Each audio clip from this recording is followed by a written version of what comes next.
বিসমিল্লাহির রহমানির রহিম। সম্মানিত সুধী, আসসালামু আলাইকুম। সবাইকে আমাদের YouTube channel VAT and tax স্কুলের পক্ষ থেকে আন্তরিক শুভেচ্ছা এবং অভিনন্দন।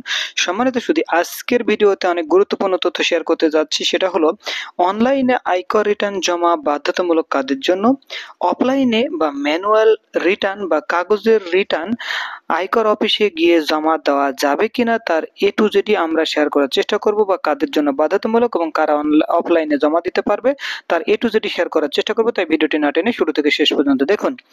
সম্মানিত সুধী, গত এই অগাস্ট মাসের ৩ তারিখে একটা নতুন বিশেষ আদেশ জারি করেছে জাতীয় রাজস্ব বোর্ড। সেখানে খুব সুন্দরভাবে বলে দিয়েছে ব্যক্তি করদাতাদের ক্ষেত্রে আপনার অনলাইনে রিটার্ন দাখিল সংক্রান্ত বিশেষ আদেশ।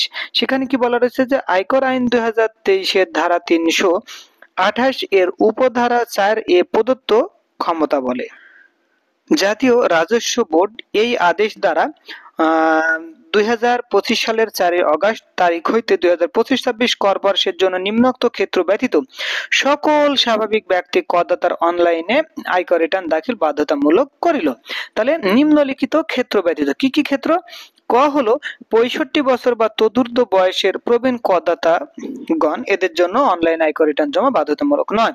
শারীরিকভাবে অসমর্থ বা বিশেষ চাহিদা সম্পন্ন করদাতা সনদপত্র দাখিল সাপেক্ষে যাদের অনলাইনে আয়কর রিটার্ন জমা বাধ্যতামূলক না, তারা চাইলে অনলাইনে জমা দিতে পারবে এবং চাইলে তারা অফলাইনেও জমা দিতে পারবে। যেহেতু বাধ্যতামূলক নয়, তারা যে কোনো ভাবেই জমা দিতে পারবে। তবে অফলাইনে যদি এখানে তো বলাই রয়েছে যে কয়টি ক্ষেত্রে আপনার অনলাইনে জমা দেওয়ার জন্য বাধ্যতামূলক নয়। তো এই সকল ব্যক্তিরা চাইলেই কিন্তু অনলাইনে রিটার্ন জমা দিতে পারবে, পাশাপাশি এদেরকে অফলাইনে জমা দেওয়ার কথাও বলা হয়েছে। গ হলো বিদেশি অবস্থানরত বিদেশি করদাতা, এনাদের অনলাইনে রিটার্ন জমা বাধ্যতামূলক না। ঘ হলো মৃত করদাতার পক্ষে আইনগত প্রতিনিধি, তবে শর্ত থাকে যে ক, খ, গ, ঘ এ উল্লেখিত করদাতাগণ ইচ্ছা পোষণ করিলে অনলাইনে আয়কর রিটার্ন দাখিল করতে পারিবে। তবে এদেরকে এ সকল এই 4টি ক্ষেত্রে ওনারা ম্যানুয়াল বা কাগজের রিটার্ন জমা দিতে পারবে।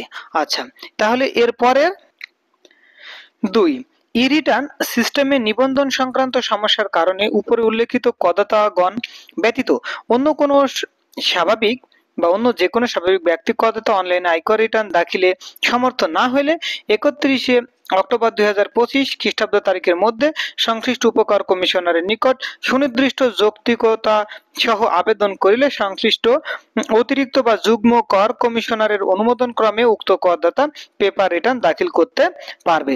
তবে যাদের রিটার্ন দাখিলে অসমর্থ বা সমস্যা হচ্ছে তারা কিন্তু পেপার রিটার্ন দাখিলের জন্য একটা আবেদন পত্র দিলে সেই আবেদন মঞ্জুর সাপেক্ষে অফলাইনে রিটার্ন জমা দিতে পারবেন।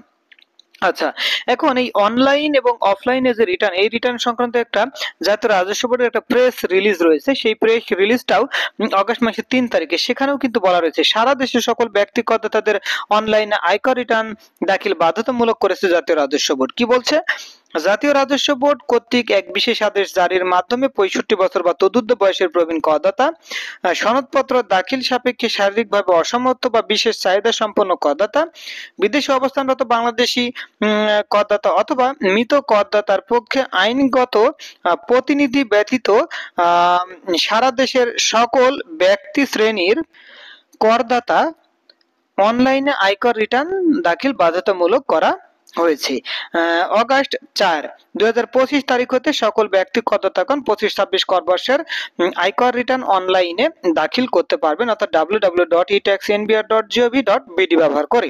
তবে 65 বছর বা তদূর্ধ্ব বয়সের করদাতা সনদপত্র দাখিল সাপেক্ষে শারীরিক অসমর্থ বা বিশেষ চাহিদা সম্পন্ন করদাতা, বিদেশে অবস্থানরত বাংলাদেশি করদাতা অথবা মৃত করদাতার পক্ষে আইনগত প্রতিনিধি ইচ্ছা করলে অনলাইনে আয়কর রিটার্ন দাখিল করার পরিবর্তে তারা আপনার পেপার রিটার্নও দাখিল করতে পারবেন। তবে ওই যে বললাম, আপনাকে আবেদন করতে হবে 31 অক্টোবরের মধ্যে। আবেদন করলেই, আবেদন অ্যাপ্রুভ হলেই আপনারা বা এই সকল ব্যক্তি করদাতা বা এই ক্ষেত্রে এই সকল ব্যক্তি করদাতারা অনলাইনের পরিবর্তে অফলাইনে অর্থাৎ পেপার আয়কর রিটার্ন বা অফলাইন আয়কর রিটার্ন জমা দিতে পারবেন। এছাড়াও ই রিটার্ন সিস্টেমে নিবন্ধন সংক্রান্ত আপনার সমস্যার কারণে অন্যান্য ব্যক্তি করদাতার অনলাইনে আয়কর রিটার্ন দাখিলে সমর্থ না হলে 31 অক্টোবর 2025 তারিখের মধ্যে সংশ্লিষ্ট উপকর কমিশনারের নিকট সুনির্দিষ্ট যৌক্তিকতা সহ আবেদন করিলে সংশ্লিষ্ট বা অতিরিক্ত যুগ্ম কর কমিশনারের অনুমোদন ক্রমে পেপার রিটার্ন দাখিল করতে পারবেন, যেটা অলরেডি বলেছি। গত বছর নির্দিষ্ট এলাকার অধিক্ষেত্রাধীন ব্যক্তি করদাতা সারা দেশের সকল ব্যাংকে কর্মরত কর্মকর্তা কর্মচারীবৃন্দ এবং কতিপয় বহুজাতিক কোম্পানির করদাতা কর্মকর্তা কর্মচারীদের জন্য অনলাইনে আয়কর রিটার্ন দাখিল বাধ্যতামূলক করা হলে ব্যাপক সাড়া দিয়ে 17 লাখের বেশি করদাতা অনলাইনে রিটার্ন দাখিল করেছেন। সেই পার্সপেক্টিভে বা সেই ধারাবাহিকতায় এবার সরকার সকল করদাতাদের জন্য অনলাইনে আয়কর রিটার্ন দাখিল বাধ্যতামূলক করেছে। করদাতাগণ bank transfer, debit card, credit card, bKash, Rocket, Nagad অথবা অন্য কোনো মোবাইল বা ফিনান্সিয়াল সার্ভিস অ্যাপ ব্যবহার করে ঘরে বসে কর পরিশোধ করে অনলাইনে আয়কর রিটার্ন দাখিল করতে পারেন। অনলাইনে আয়কর রিটার্ন দাখিল করার ক্ষেত্রে কোনো সমস্যা হলে তা তাৎক্ষণিকভাবে সমস্যা বা সমাধানের জন্য জাতীয় রাজস্ব বোর্ডের নিবেদিত প্রাণ কর্মীগণ কল সেন্টার এবং অন্যান্য ইলেকট্রনিক মাধ্যমে সার্বক্ষণিক সেবা প্রদান করবে। যাই হোক সম্মানিত শুধু আশা করছি সকল করদাতাদের জন্য সুখবর। সবাই মোটামুটি আপনারা অনলাইনে আয়কর রিটার্ন দাখিল করতে পারবেন, শুধুমাত্র কতিপয় 4টি বা 5টি ক্ষেত্র ব্যতীত।